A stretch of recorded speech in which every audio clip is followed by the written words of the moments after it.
दिल्ली के निहाल विहार का रहने वाला ये परिवार अब उस घड़ी को कोस रहा है जब उन्होंने अपनी लाडलियों को बीती रात घर से बाहर कुछ खाने पीने की चीजें लाने के लिए भेजा था। मोमोज और चाउमीन लेने के लिए निकली 8 साल की इस मासूम बच्ची को कल रात ही किसी ने अगवा कर लिया और घर के पास के पार्क में पत्थरों से कुचलकर उसे दर्दनाक मौत दी।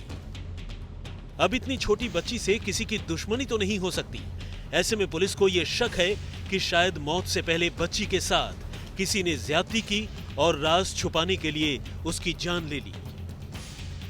ये मासूम अपनी दिव्यांग बहन के साथ घर से बाहर गई थी। उसकी छोटी बहन सुनने बोलने से लाचार है, लेकिन घर से बाहर जाने पर न जाने क्या हुआ, थोड़ी ही देर में छोटी बहन रोती हुई घर आ गई। चूंकि 8 साल की बड़ी बहन का कोई पता नहीं चल रहा था, लोगों ने फौरन पुलिस को इत्तला दी, लेकिन रात भर में पुलिस बच्ची का कोई पता नहीं लगा सकी और सुबह पास के ही एक पार्क में उसकी लाश मिली। लेने के लिए गई थी 9:30 बजे, रोड से नहीं मिली। 10 मिनट में हम ढूंढने के लिए गए, फिर हमें कहीं नहीं मिली।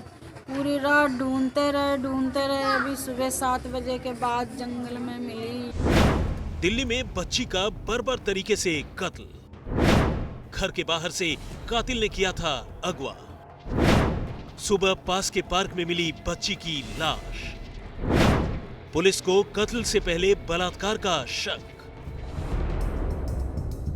घर वालों का कहना है कि अगर शिकायत के फौरन बाद ही पुलिस ने बच्ची को ढूंढने के लिए जोर लगाया होता तो शायद आज उनकी लाडली जिंदा होती। घर वालों ने बताया कि कल उन्होंने अपने स्तर पर बच्ची को ढूंढने की काफी कोशिश की, मगर इसका कोई फायदा नहीं हुआ। और तो और रविवार सुबह भी बच्ची की लाश पुलिस ने नहीं बल्कि घर वालों ने ही देखी। लोगों के मुताबिक बच्ची के हाथ बंधे हुए थे, गले में फंदा भी लगा था और सिर पत्थरों से पूरी तरह कुचला हुआ था। ऐसे में इतना तो साफ है कि कातिल ने इस बच्ची की जान बहुत बर्बर तरीके से ली। वहीं पे साईं बाबा के मंदिर के सामने जंगल में मिली थी, पार्क में बंधी हुई। सर में चोट लगी। तो बच्चियां थी, एक छोटी थी एक बड़ी थी। तो वो छोटी वाली रोने लगी मोमोज के लिए, तो वो बड़ी वाली उसको मोमोज दिलाने के लिए लेके गई। भाभी हमारी जहाँ रहती है उनके थोड़ा पास ही में था।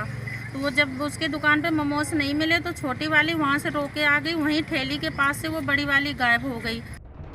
फिलहाल पुलिस ने बच्ची की लाश को बरामद कर पोस्टमार्टम के लिए भिजवा दिया है ताकि कत्ल के सही तरीके का पता चले और ये भी साफ हो सके कि मौत से पहले बच्ची के साथ किसी ने बलात्कार किया या नहीं।